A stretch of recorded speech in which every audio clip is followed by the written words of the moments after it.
En me rapprochant des chantiers, j'avais entendu des ouvriers discuter. Ils construisaient un sous-marin. J'allais enfin avoir un ami. J'avais tellement hâte de le rencontrer. Tout le monde s'activait au chantier. Je le vis grandir, s'assembler. Puis enfin, Minerve. Mon Minerve.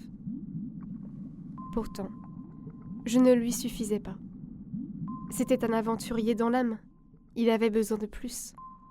Un jour, il s'en alla, me promettant de rentrer bien vite à la maison.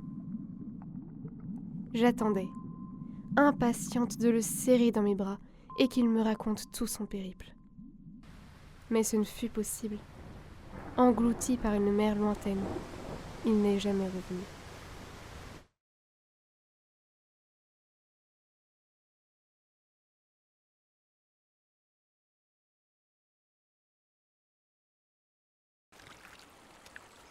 Je n'en pouvais plus. J'étais prise d'un fou rire inarrêtable, chatouillée par la pluie qui tombait sans relâche depuis plusieurs jours. Puis ce fut trop. Une vague plus haute que les autres, un mouvement égaré, et me voici submergée. Les marins et pêcheurs sont malmenés et paniqués. Les bateaux montent sur la rive, les chantiers sont inondés. La tempête dure quelques jours, le lieu tente alors de me calmer.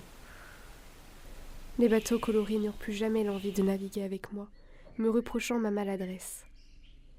Je m'en veux encore.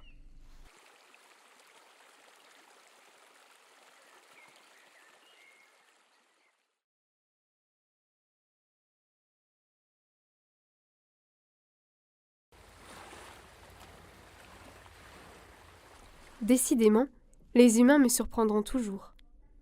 Un jour, tranquille dans mon lit, j'entendis un bruit sourd. Un bruit comme je n'en avais jamais entendu. Puis le silence. Inquiète, je m'empressa d'aller voir ce qu'il s'était passé. Je vis alors un nuage s'échapper des restes de ce qu'il me semblait être une cuve. L'eau qu'elle stockait se déversa dans la végétation. Contre toute attente, les plantes s'éveillèrent, leurs rires éclatèrent. Les particules leur firent complètement tourner la tête.